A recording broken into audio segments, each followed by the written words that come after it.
മുഖ്യമന്ത്രി സ്ഥാനത്തേക്ക് വി.ഡി. സതീശനെ പിന്തുണച്ച കോഴിക്കോട്ടും നാദാപുരത്തും ഫ്ലെക്സ് ബോർഡുകൾ. കെ.എം. അഭിജിത്തിന്റെ വിജയത്തിൽ ആഹ്ലാദം പ്രകടിപ്പിച്ച് തൊട്ടിൽപ്പാലത്ത് നടത്തിയ പ്രകടനത്തിലാണ് വി.ഡി. സതീശന്റെ കൂറ്റൻ ഫ്ലെക്സ് ബോർഡുമായി പ്രവർത്തകർ എത്തിയത്. പട നയിച്ചവൻ നാട് നയിക്കുമെന്നാണ് ഫ്ലെക്സ് ബോർഡിലെ വാചകം.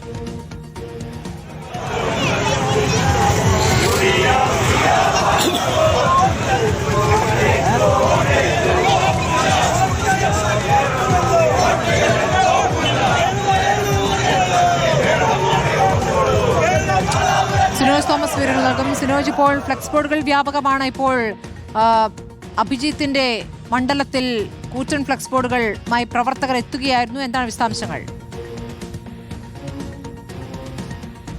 സ്മൃതി, 5 പതിറ്റാണ്ടിന് ശേഷമാണ് നാദാപുരത്ത് UDF സ്ഥാനാർത്ഥി വിജയിക്കുന്നത്. കോൺഗ്രസിന് വേണ്ടി അഭിജിത്താണ് അവിടെ വിജയിക്കുന്നത്. അതിന്റെ ആഘോഷ പ്രകടനത്തിനിടയിലാണ് തൊട്ടിൽപ്പാലത്ത് ഇങ്ങനൊരു പ്രകടനവും വലിയൊരു ഫ്ലക്സ് കൊണ്ടുള്ള ജാഥ നടന്നിരിക്കുന്നത്. കാവിലുംപാറ പ്രദേശത്തെ കോൺഗ്രസ് നേതാക്കളാണ് വി.ഡി. സതീശന് വേണ്ടി അവിടെ ഫ്ലക്സ് ഉയർത്തിയത്. അതായത് പട നയിച്ചവൻ നാട് നയിക്കുമെന്ന വി.ഡി. സതീശന്റെ ആ ക്യാപ്ഷനോട് കൂടിയുള്ള ഫ്ലക്സാണ് കൊണ്ടുവന്നത്. അത് തൊട്ടിൽപ്പാലത്തെ അങ്ങാടിയിൽ സ്ഥാപിക്കുകയും ചെയ്തു. ഫ്ലക്സ് മാത്രമല്ല, ബാബി മുഖ്യ, കേരള മുഖ്യ തുടങ്ങിയ അഭിവാദ്യങ്ങൾ പറഞ്ഞുകൊണ്ടുള്ള മുദ്രാവാക്യങ്ങൾ വരെ വി.ഡി. സതീശന് വേണ്ടി പ്രവർത്തകരെ വിളിച്ചു വന്നതാണ് യാഥാർത്ഥ്യം. വലിയ രീതിയിലുള്ള ഒരു ആഘോഷ പ്രകടനമാണ് തൊട്ടിൽപ്പാലത്ത് നടന്നത്.